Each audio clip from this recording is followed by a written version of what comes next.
The Chicago Skyscrapers, Angel Reese and Camila Cardoso did what fans have been waiting for them to do this season, and that's dominate at the same time. Reese ended the game with 17 points, 10 boards, 8 of them defensive, and 5 assists on 54% shooting, while Cardoso had 18 points and 10 rebounds on 62% shooting. Unfortunately, their dominance was not enough to seal the win in a game where they led by as much as 16. The Reese and Kiki Iriafen matchup was one that had been anticipated from the beginning of the season. There have been many fans comparing the two because of their similar physicality, defensive presence, and fearlessness, but Reese bested Iriafen in this match. She was held to just 8 points and 6 rebounds on 37% shooting, low from her average of 13 and 9 on a near 50% shooting. Iriafen did have her moments defensively, and it helped spark a 20-4 run for Washington in the third, but offensively, it was all Brittany Sykes. She put the Mystics on her back with a 32-point performance on 54% shooting with 5 assists and 3 steals.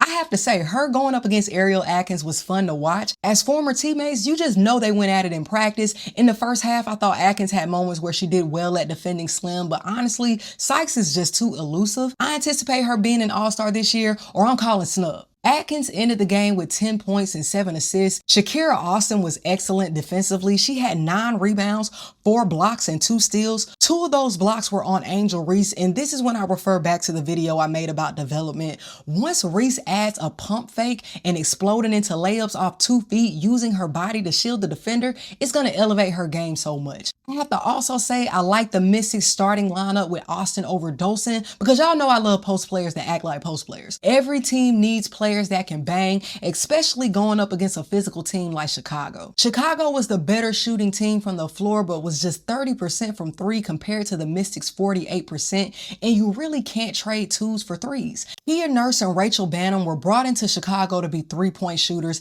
and they may be good for a 3 every other game. These are the players that I'd anticipate the GM expecting more out of. I also think that Michaela Onyenwere deserved more time in this matchup. The last 2 games, she's been given a strong effort off of the bench. HVL was also solid, but she has to break the habit of jumping when making a pass because it caused a few turnovers. The entire Chicago team struggled with turnovers. They conceded 40 points off of 25 turnovers. Tyler Marsh also received a tech, which I think was good for him. Usually he's a bit too calm for me. I appreciate the emotion and attempts to fire up his team. Despite the loss, this was a good showing for Chicago, a winnable game, but the Mystics put together a complete comeback effort and made great decisions down the stretch to seal the win. But what are your thoughts, Hoops Tribe? Let's talk hoops.